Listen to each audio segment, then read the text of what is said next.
এই যে হৃৎপিণ্ড কিভাবে সে সারা দেহে থেকে রক্ত নিয়ে আসে এবং সারা দেহে রক্ত দেয়, এটাকে মূলত বলা হচ্ছে রক্ত সংবহন বা ইংরেজিতে সেটাকে বলা হয়ে থাকে blood circulation system. So now let's go to study blood circulation system. এখন আমরা যে বিষয়টা জানবো সেটা হচ্ছে ব্লাড সার্কুলেশন সিস্টেম বা রক্ত সংবহন তন্ত্র। হৃৎপিণ্ডের মাধ্যমে কিভাবে রক্ত সংবহন হয়ে থাকে সেটা এখন আমরা জানবো।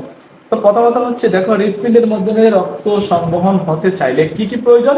প্রথম কথা হচ্ছে যে রক্ত তো অবশ্যই লাগবে, যেহেতু রক্ত সংবহন হবে। তারপরে কি লাগবে? হৃৎপিণ্ড লাগবে, অবশ্যই হৃৎপিণ্ড লাগবে, কারণ হৃৎপিণ্ডের মাধ্যমে রক্ত সংবহন হয়ে থাকে। তারপরে যে বিষয়টা লাগবে, কিভাবে হৃৎপিণ্ড রক্ত দেবে, কারণ যে হৃৎপিণ্ড থেকে যে রক্ত যাবে শরীরের বিভিন্ন জায়গায়, সেটার জন্য একটা রক্তনালী প্রয়োজন, সেটার নাম হচ্ছে ধমনী। তারপরে সারা শরীর থেকে যে আবার হৃৎপিণ্ডে রক্ত আসবে, সেটাই সেরকম একটা রক্তনালীর প্রয়োজন, সেটার নাম হচ্ছে শিরা। তারপরে হচ্ছে এই যে ধমনী এবং কোষের মধ্যে যাবে, অর্থাৎ ধমনী অক্সিজেন যুক্ত রক্ত যাবে কোষে, আবার কোষ থেকে কার্বন ডাইঅক্সাইড যুক্ত রক্ত আসবে শিরা। এই যে মাঝখানে যে একটা অন্তর্জাল আছে, সেটার নাম হচ্ছে কৈশিক জালিকা। তার মানে রক্ত সংবহনের জন্য কি কি প্রয়োজন? প্রথম কথা প্রয়োজন রক্ত প্রয়োজন, তারপরে কি প্রয়োজন? হৃৎপিণ্ডের প্রয়োজন, তারপরে প্রয়োজন ধমনী, তারপরে শিরা, এবং সর্বশেষ হচ্ছে কৈশিক জালিকা প্রয়োজন। এই প্রসেসিং সিস্টেমগুলো মেনটেন করেই রক্ত সংবহন হয়ে থাকে। তো রক্ত কি সেটা কিন্তু আমি পূর্ববর্তী ক্লাসে আলোচনা করেছি। তাহলে আমরা আজকে রক্ত নিয়ে আলোচনা করব না, আমরা আজকে আলোচনা করব কিভাবে হৃৎপিণ্ড সারা দেহে রক্ত সংবহন করে থাকে, এটা নিয়ে আজকে আমাদের আলোচনা করব। এখন হৃৎপিণ্ড কি তা সেটা তো কিছুক্ষণ আগে আলোচনা করেছি। এবার তাহলে আমাদেরকে জানতে হবে ধমনী এবং শিরা এবং কৈশিক জালিকা কি।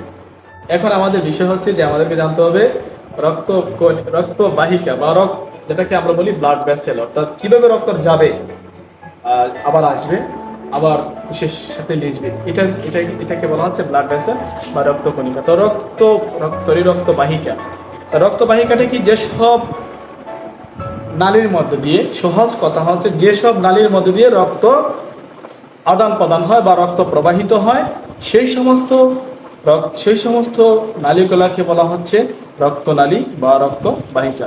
এখন এই রক্তবাহিকা বা রক্তনালী হচ্ছে তিন ধরনের, একটা হচ্ছে ধমনী, তারপরে হচ্ছে শিরা, এবং অবশেষে হচ্ছে কৈশিক জালিকা। তো ধমনীটা কি? তো চলো ধমনী দেখার আগে চলো আমরা একটা জিনিস দেখি। ধরো এটা হচ্ছে হৃৎপিণ্ড, হচ্ছে রাজধানী। মনে রাখতে হবে হৃৎপিণ্ড হচ্ছে একটা রাজধানী।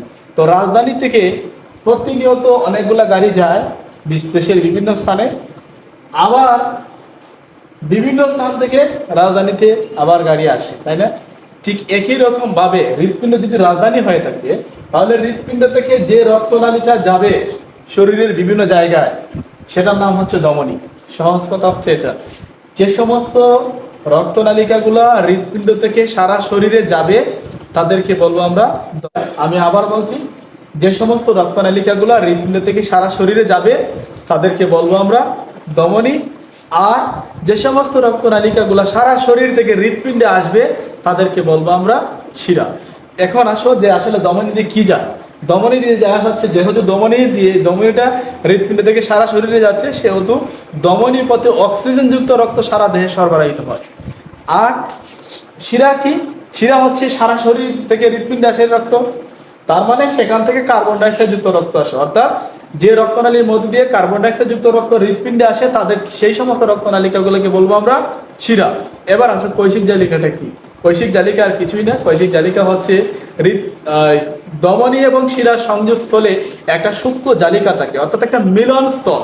মূলত হচ্ছে যে আমরা যে বলি না যে নদী এবং সাগরের মিলন স্থলকে মোহনা বলা হয়, ঠিক একই রকম ভাবে খুবই সূক্ষ্ম, অতি সূক্ষ্ম একটি জালিকা, যেখানে একসাথে কার্বন ডাইঅক্সাইড যুক্ত রক্ত এবং একসাথে অক্সিজেন যুক্ত রক্তের সংমিশ্রণ ঘটে।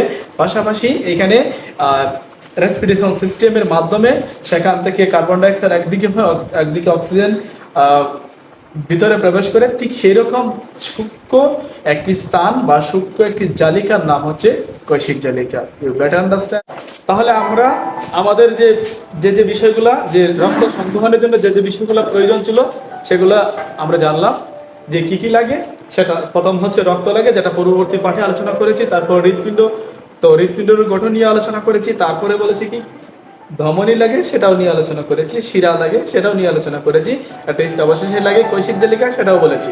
তো এই এই যে এই অংশগুলোর মাধ্যমে রক্ত সংবহন হয়ে থাকে, অর্থাৎ ব্লাড সার্কুলেশন সিস্টেম হয়ে থাকে। এখন আমরা দেখব কিভাবে ব্লাড সার্কুলেশন সিস্টেম হয়ে থাকে।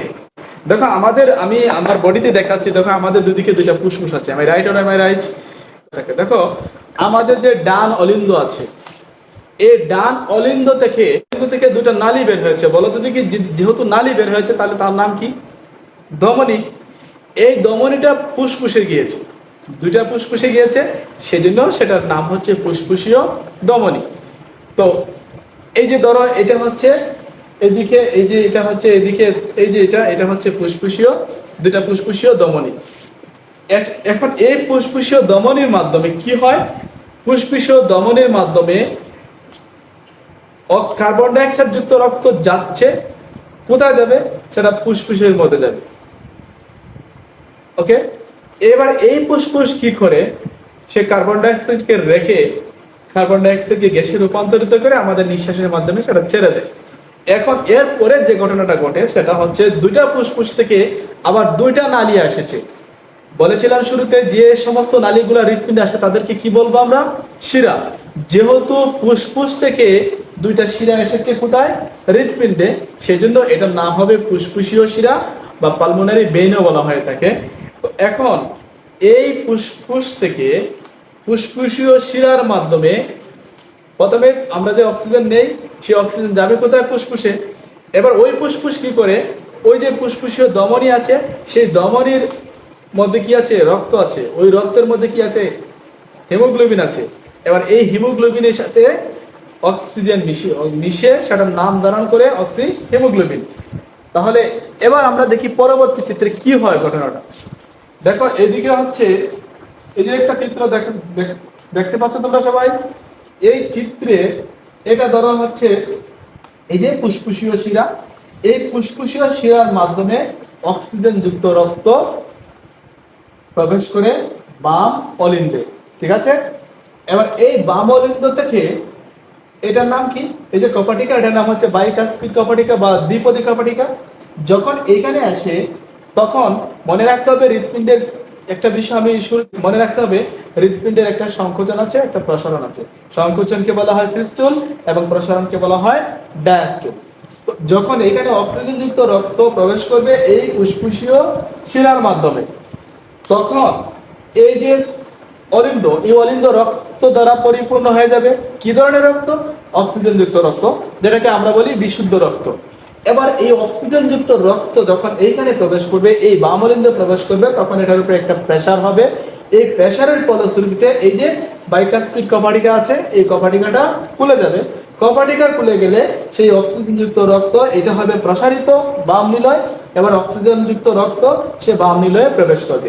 বাম নিলয় যখন অক্সিজেন দ্বারা পরিপূর্ণ হয়ে যাবে, তখন এই যে কপাটিকা আছে, এই কপাটিকা খুলে যায়। আর বলেছিলাম এই কপাটিকা খুলে গেলে এটার উপরে যতই প্রেসার পড়ুক রক্ত কিন্তু উল্টা যাবে না। এবার এইদিকে দেখো আরেকটা কপাটিকা আছে, যেটার নাম বলেছিলাম অর্ধ চন্দ্রাকৃতি কপাটিকা। এবার যখন এইখানে প্রেসার হবে তখন এই কপাটিকাটা খুলে যাবে। এই কপাটিকা খুলে গেলে সেখান থেকে রক্ত এই যে ধমনী আছে বা মহাধমনী আছে, এই মহাধমনীর মাধ্যমে অক্সিজেনযুক্ত রক্ত এইদিকে মহাধমনীতে প্রবেশ করে। এই মহাধমনীর কাজ কি? দেখো এই মহাধমনীর কাজটা হচ্ছে, মহাধমনীতে অক্সিজেনযুক্ত রক্ত এইখানে আসলো, আসার পরে এই মহাধমনীটা দুটা ভাগে বিভক্ত হয়েছে। একটা উপরের দিকে গেছে, অর্থাৎ আমাদের এখান থেকে শুরু করে উপরের দিকে, যেটার নাম হচ্ছে ঊর্ধ্ব মহাধমনী। ঠিক আরেকটা নিচের দিকে যাবে, যেটার নাম হচ্ছে নিম্ন মহাধমনী। পরবর্তীতে কি হয়? এই ঊর্ধ্ব মহাধমনীটা আস্তে আস্তে কিন্তু কুটি ধমনীতে বিভক্ত হয়েছে। ঠিক একই রকম ভাবে নিচের দিকে যে ধমনীটা গেছে, অর্থাৎ নিম্ন মহাধমনী, সেই মহাধমনী কিন্তু পরবর্তীতে অনেকগুলা কুটি শাখায় বিভক্ত হয়েছে। অর্থাৎ সেটা আস্তে আস্তে ধীরে ধীরে সেটা অনেকগুলা ধমনীতে বিভক্ত হয়েছে। এবার এই ধমনীর মধ্য দিয়ে কি যাচ্ছিল? অক্সিজেন যুক্ত রক্ত, তাই না? এবার এই অক্সিজেন যুক্ত রক্ত সারা দেহে যাবে, গিয়ে শ্বসন প্রক্রিয়া পড়িয়েছিলাম যে এই যে কিভাবে অক্সিজেন উৎপন্ন হয় বা শক্তি উৎপন্ন হয়। এই অক্সিজেন যুক্ত রক্ত অর্থাৎ হিমোগ্লোবিন হিসেবে ধমনী কি করে? সারা দেহ থেকে সে সারা দেহের বিভিন্ন কোষে ওই অক্সিজেন যুক্ত রক্তটাকে নিয়ে যায়। নিয়ে গিয়ে সে মাইটোকন্ড্রিয়ায় অক্সিজেনটা প্রবেশ করে, ওই মাইটোকন্ড্রিয়া সেখানে রেসপিরেশন সিস্টেম বা শ্বসন প্রক্রিয়া সম্পন্ন হয়ে থাকে। শ্বসন প্রক্রিয়া কি হয় উৎপন্ন হয়, মনে আছে শ্বসন প্রক্রিয়া উৎপন্ন হয় কি, শক্তি উৎপন্ন হয়, তারপরে কি উৎপন্ন হয়, কার্বন ডাইঅক্সাইড উৎপন্ন হয়। এবার শক্তিটা আমাদের দেহে থেকে যায়, এবার এরপরে কি হয়, ওই যে কার্বন ডাইঅক্সাইড উৎপন্ন হলো, ওই কার্বন ডাইঅক্সাইড কোষ থেকে ব্যাপন প্রক্রিয়া সে আবার রক্তের সাথে মিশে। রক্তের কিসের সাথে মিশে, রক্তের একটা উপাদান আছে কার্বনেট, বা এই কার্বনেটের সাথে কার্বন ডাইঅক্সাইড মিশে সেটার নাম হয় বাইকার্বনেট। এবার এই বাইকার্বনেটের মাধ্যমে, বাইকার্বনেট কোথায় কার সাথে মিশে, শিরার সাথে, অর্থাৎ কার্বন ডাইঅক্সাইড যুক্ত রক্ত আইসা মিশবে শিরার সাথে। এখন এই শিরার মাধ্যমে এই যে আমাদের সারা শরীরে রয়েছে অসংখ্য কোটি কোটি শিরা, এই সকল একদিকে নিচের দিকে হচ্ছে নিম্ন শিরা, তারপরে উপর দিকে হচ্ছে ঊর্ধ্ব মহাশিরা, ঠিক একই রকম ভাবে সকল শিরাগুলো আইসা একেবারে সর্বশেষ আইসা মিলিত হবে একটা মহাশিরা, অর্থাৎ একটি মহাশিরায় মিলিত হবে। এবার মহাশিরা মিলিত হওয়ার পরে যে ঘটনাটা ঘটে সেটা এখন দেখো তোমরা চিত্রের মধ্যে। এই যে ধরো এটা একটা, এই যে মহাশিরা, এই যে এটা হচ্ছে মহাশিরা, দেহ থেকে কার্বন ডাইঅক্সাইড যুক্ত রক্ত প্রবেশ করতেছে, এটা হচ্ছে মস্তক বা উপর থেকে, আমাদের উপর থেকে। তারপরে এটা হচ্ছে মহাশিরা, এই মহাশিরার মাধ্যমে রক্ত প্রবেশ করে কোথায়, এটা কি ডান অলিন্দ। এই ডান অলিন্দ যখন কার্বন ডাইঅক্সাইড যুক্ত রক্ত প্রবেশ করবে, তখন এই কার্বন ডাইঅক্সাইড যুক্ত রক্ত যখন এখানে প্রেসার যখন প্রবেশ করবে, তখন এখানে একটা প্রেসার ক্রিয়েট হবে। এই প্রেসারের জন্য এই যে কপাটিকা আছে, ট্রাইকাসপিড কপাটিকা বা ত্রিপদী কপাটিকা, এই কপাটিকা খুলে যাবে। এই কপাটিকা খুলে গেলে সেই কার্বন ডাইঅক্সাইড যুক্ত রক্ত প্রবেশ করবে কোথায়, ডান নিলয়ে। ডান নিলয়ে যখন প্রবেশ করবে তখন এখানে প্রেসার হবে, এই প্রেসারের ফলশ্রুতিতে এদিকে যে কপাটিকা আছে সেই কপাটিকা খুলে যাবে।